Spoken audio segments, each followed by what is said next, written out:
Assalamualaikum warahmatullahi wabarakatuh. Alhamdulillah, kita ungkapkan sebagai rasa syukur kita kepada Allah Subhanahu wa Ta'ala karena berkat rahmat, taufik beserta hidayahnya kita diberikan kesehatan serta kemampuan untuk berbuat baik sehingga kita dapat melaksanakan kewajiban kita sebagai muslim, juga bisa menjalankan amal-amal kebaikan lainnya seperti halnya membaca Al-Quran.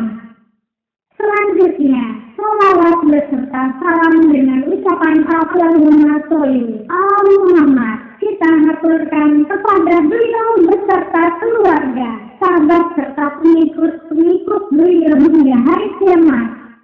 Karena berkat perjuangan beliau, kita termudahkan untuk mengenal Islam, sebuah agama dengan pedoman kitab Al-Quran. Hadirin yang saya hormati, sebagaimana kita ketahui bahwa Al-Quran adalah termasuk mukjizat Nabi kita tercinta di mana keasliannya akan selalu dijaga oleh Allah Subhanahu wa Ta'ala.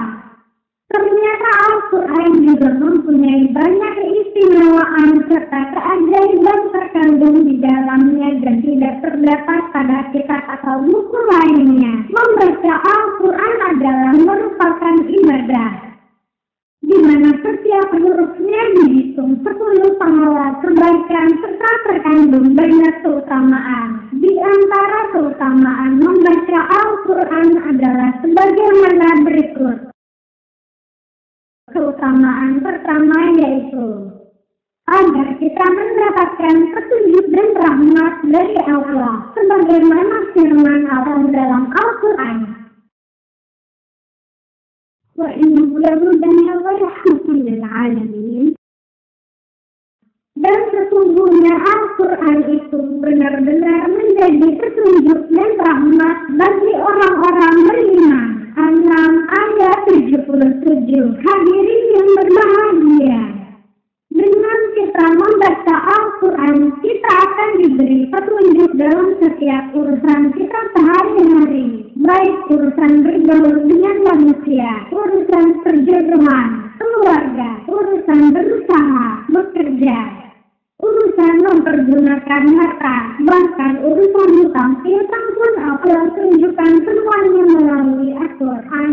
Tinggallah kita sendiri mau atau tidak mengambil petunjuk itu. Kalau saja kita mau, maka hidayah beserta rahmat Allah akan diturunkan kepada kita, baik berupa kemudahan di dalam urusan dunia, lebih-lebih dalam urusan keakhiratan. Hadirin rahimakumullah.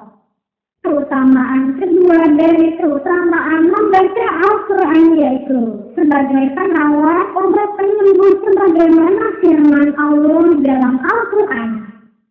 Walau ja'alnahu Qur'anan arabiyyan laqalu lawla fussilat ayatuhu a'jamiyyun wa arabiyyun qul huwa lilladhina amanu hudan wa shifaa'un والذين لا يؤمنون في آذانهم وقر وعليهم أعناق أولئك ينادون من مكان بعيد.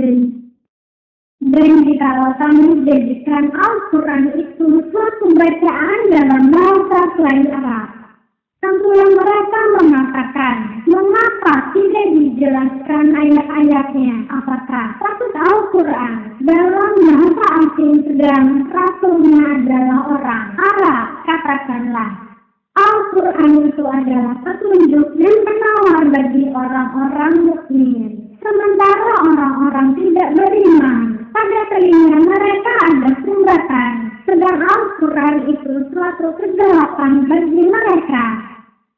Mereka itu adalah seperti dipanggil dari tempat lanjau. Bismillah ayat 44. Bagi orang beriman, Al-Quran itu adalah sebagai petunjuk dan penawar hati. Dengan kata lain, apabila seorang mukmin betul-betul menjalankan petunjuk-petunjuk Al-Quran, maka ia akan menemukan obat penawar hati, telipur suara dalam setiap permasalahan yang tengah ia hadapi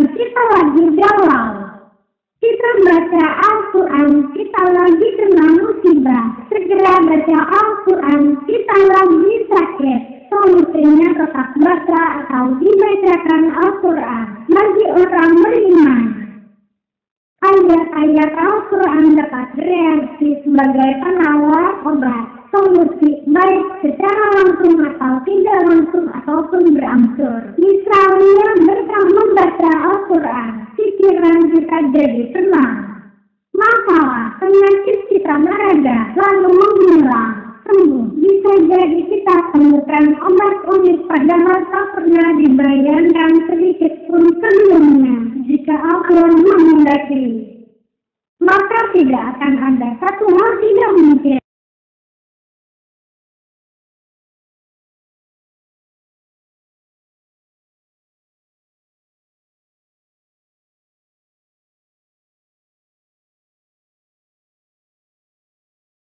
Hadirin rahimakumullah, oleh karena itu, marilah kita jadikan Al-Quran sebagai petunjuk dalam setiap langkah kita, sebagai penawar hati sekaligus solusi dalam setiap masalah, juga sebagai obat penyembuh dari setiap penyakit yang menimpa diri kita atau orang-orang di sekitar kita.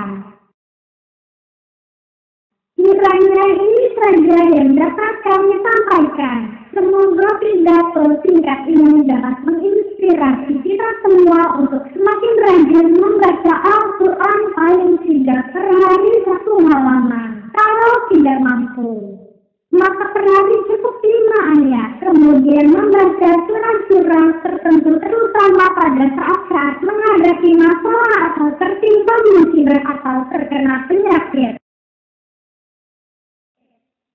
Janganlah lupa baca juga terjemahannya, lalu hayatilah maknanya agar keutamaannya betul-betul berbuah nyata dalam kehidupan kita. Amin.